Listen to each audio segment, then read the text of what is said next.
Olá pessoas, tudo bem?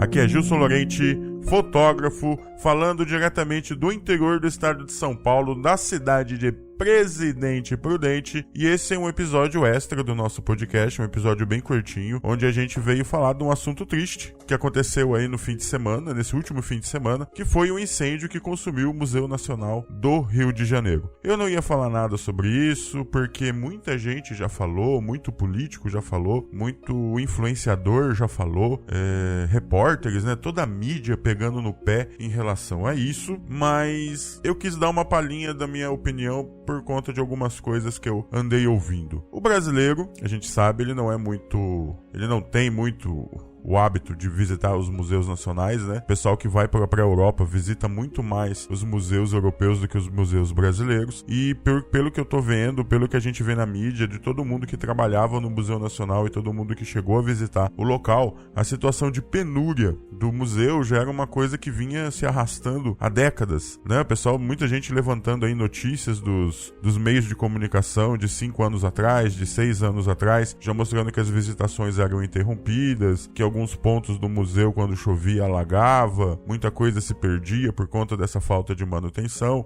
e que a rede elétrica do prédio também estava toda, né, como a gente diz em alguns órgãos públicos aí, né, a rede elétrica estava presa com durex e esparadrapo. Então, para acontecer um lugar que tem artefatos antigos, que tem papel, que tem coisas que são, né, que perderam a umidade durante os anos, qualquer faísca, né, faz o próprio prédio, né, um prédio velho, um prédio de 200 anos de idade, mais de 200 anos de idade, e a falta de manutenção, a falta de uma brigada de incêndio, a falta de ter água nos hidrantes do local, né, levaram a que esse incêndio fosse de proporções tão catastróficas quanto foram.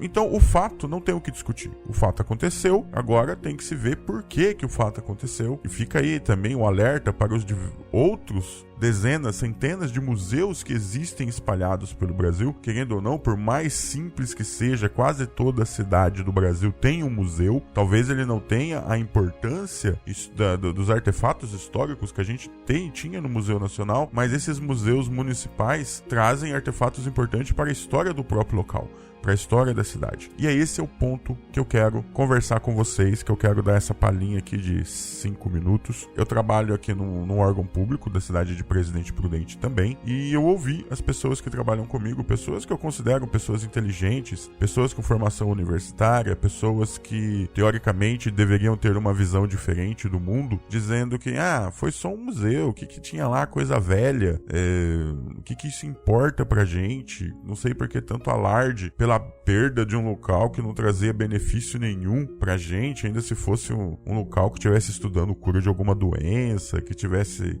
melhorando a vida do brasileiro médio, né?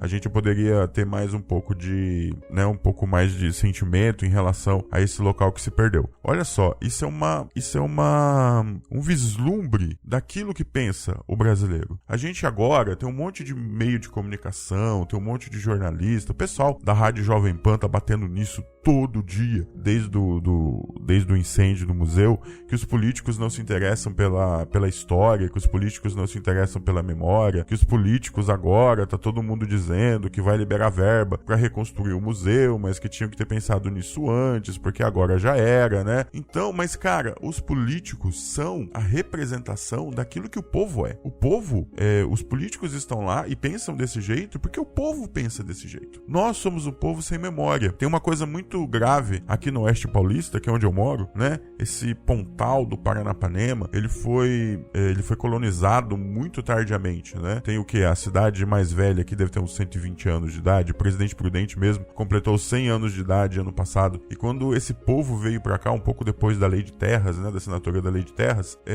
existia uma necessidade de que as pessoas vissem o local como um local moderno, porque o pessoal que morava em São Paulo, o pessoal que morava perto da região metropolitana, achava que aqui só tinha índio, que aqui só tinha onça. Então rolava uma depreciação do local por ser um local novo, um local que estava desbravando uma área de mata. Então sempre teve um esforço muito grande das pessoas aqui da região, do poder público, das pessoas que mandavam, de que tudo fosse, de que a cidade se transformasse num polo moderno o mais rápido possível. E essa mentalidade perdura até hoje. Hoje, né, o Pontal do Paranapanema é um dos locais que menos respeita a memória daquilo que nós fomos, sabe? Memória arquitetônica, memória urbana, tudo que é velho. Não, temos que botar abaixo e construir algo novo e moderno. Então isso é uma coisa que vem desde do nosso processo de colonização aqui, né, no Pontal do Paranapanema até os dias atuais. A gente vê que existe uma dificuldade muito grande de se preservar prédios históricos. Existe uma dificuldade muito grande de preservar memória, de preservar história. Eu não tô falando só de prédios, tô falando de tudo. Nem memória oral é respeitada, nem memória oral é valorizada aqui na região. E querendo ou não, por mais ou menos, eu creio que o brasileiro médio passa por esse mesmo processo de não se importar muito com a memória, de não se importar muito com a história. Mas a história e a memória é aquilo que nós somos. Eu posso fazer um paralelo com a fotografia digital no momento. Até a década de 80, a gente fotografava lá com filme, era necessário fazer uma cópia em papel, e você pode pensar que o papel é uma coisa frágil, mas as cópias em papel duram muito tempo. Você pode procurar sua avó, você pode procurar suas tias, às vezes até sua mãe, dependendo da sua idade, e todos eles vão ter fotos de 20 anos, fotos de 30 anos. Se for avó, né, foto de 60 anos atrás. Era uma coisa cara de se fazer fotografia 50, 60 anos, mas as famílias achavam importante ter um retrato de família, pelo menos. Nem todo mundo tinha acesso a uma câmera fotográfica, mas todo mundo se esforçava para ter uma fotografia da família. Isso, querendo ou não, é a memória familiar. Uma coisa que é muito valorizada nos Estados Unidos. Existe até uma coleção de livros muito bacanas que saíram há uns 20 anos atrás, que se chama História da Vida Privada, que é basicamente isso, um compêndio da memória familiar, da memória social, dessa memória que o cidadão comum faz. São, acho que 5 volumes, se eu não me engano, 5 volumes belíssimos, ilustrados, custavam muito caro na época. Sinceramente, eu não sei se eles existem ainda hoje à venda, mas se você procurar num sebo, provavelmente você vai achar alguns desses volumes. E essa memória familiar, geralmente a gente tinha aquele parente que se preocupava mais, né? O guardião da memória da família. E isso meio que acabou com a fotografia digital, porque é tão fácil fotografar com o celular, como foi fácil no começo aí da transição digital, fotografar com uma câmera compacta digital, e a gente nunca se preocupou em como armazenar essas memórias. A gente nunca se preocupou em ter essas memórias para as gerações futuras, para os nossos filhos, para os nossos netos. Então aí no começo da revolução digital, o cara tinha lá uma câmera compacta, que não era barata, né? Então fotografava, enchia o cartão de memória, ia lá e descarregava no computador. Não tinha preocupação de fazer um backup. Aí esse computador dava problema, esse computador tinha que ser formatado, e todas aquelas fotos que o cara tinha se perdiam. E isso passou a ser menos doloroso com o passar do tempo. Isso é triste, porque perder a sua memória é perder quem você é. Perder a sua memória é perder aquilo que te fez chegar aonde você está, é perder a sua história. Cara, eu acho isso muito triste.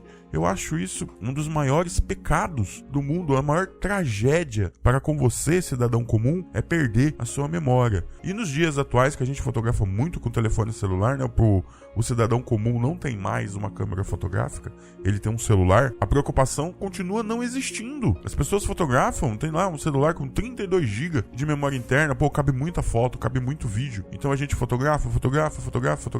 Não se preocupe em fazer um backup. Alguns celulares fazem isso automaticamente, né? Fazendo um backup na nuvem, o Google Drive. Você pode configurar o seu celular para fazer isso, mas pouca gente faz essa configuração e a gente fica com aquele monte de foto, aquele monte de memória no celular. Aí um belo dia o celular trava, um belo dia o celular dá problema e você simplesmente reboot nesse celular, ou seja, você reinicia ele, perdendo tudo que você tem, voltando ele a zero, e você perdeu lá toda aquela memória. Olha só, é tão mais fácil a gente registrar a nossa memória, é tão mais fácil a gente registrar a nossa história, é tão mais fácil a gente registrar o nosso dia nos tempos de hoje, e tá tão mais difícil da gente manter essa memória para as gerações futuras. O meio digital é muito fácil, o meio digital é uma maravilha, mas ele é muito frágil ainda. Ele é não frágil porque a tecnologia é frágil, mas porque o usuário usuário não está dando mais importância. É tão fácil que eu não tenho mais a importância de guardar isso. Basicamente, a gente pode jogar essa situação para o nosso museu que se perdeu, toda aquela história, tinha múmia egípcia no museu, tinha a mesa onde foi assinada a Lei Áurea. São coisas importantíssimas para a história do nosso povo e que se perderam de maneira insubstituível. Não dá mais para voltar. Você pode reconstruir o prédio, você pode dar uma importância a partir de agora, mas tudo que se perdeu já era. É a mesma coisa que eu entrar na sua casa, pegar aquele álbum de casamento que você casou há 30 anos atrás, que é a única recordação desse momento tão importante para sua vida, jogar dentro de uma lata de lixo e botar fogo. É você perder a sua memória, é você perder a sua história.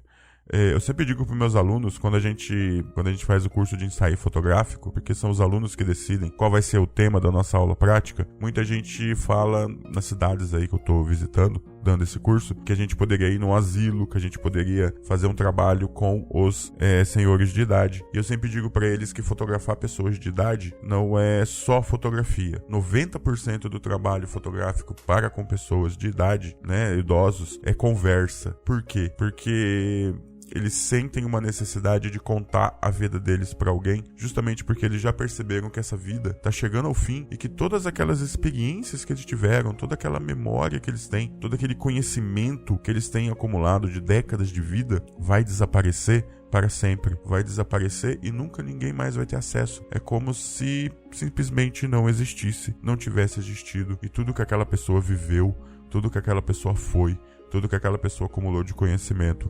simplesmente não é importante. 99,9999% das pessoas não vão possuir importância histórica e memória para o grupo, né? Para a humanidade. São pessoas que vivem vidas comuns, pessoas que vivem o dia a dia, que nunca vão descobrir a cura para uma doença, nunca vão inventar algo famoso, nunca serão grandes artistas, mas eles possuem a sua vida. Então, tanto a memória das pessoas, tanto a memória do cidadão comum, tanto a memória daquele tiozinho que vai à rua na frente da sua casa, ela vai se perder um dia. E a memória da população, aquela memória dos museus, se a gente não cuidar, ela também se perde. Então hoje, tanto você, pessoa comum que está aí, né, não tendo o cuidado de guardar a sua memória, de guardar a sua memória familiar, de guardar a sua memória do dia a dia, quanto os políticos que não têm a mínima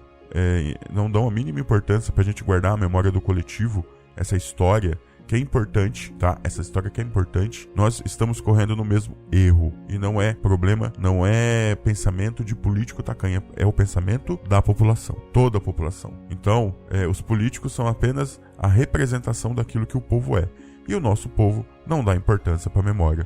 Eu acho que está na hora da gente começar a rever isso aí, porque a memória é o que nós temos de mais importante. O dia que a civilização humana chegar ao fim, a única coisa que a gente vai se preocupar em tentar salvar é a nossa memória, é a nossa história, é a nossa arte, a nossa cultura, é a nossa ciência. Para quem sabe aí uma outra civilização um dia chegar e ver que nós estivemos aqui, que nós fizemos alguma coisa, que nós fomos um povo com cultura, que nós somos um povo com arte, que nós somos um povo que tentou galgar os degraus da ciência. Entendemos pouca coisa ainda no universo, mas nós tentamos. Bem, gente, esse foi rapidinho, foi um desabafo só, porque eu não tava conseguindo mais ficar sem falar sobre isso. Valeu, gente, e até semana que vem.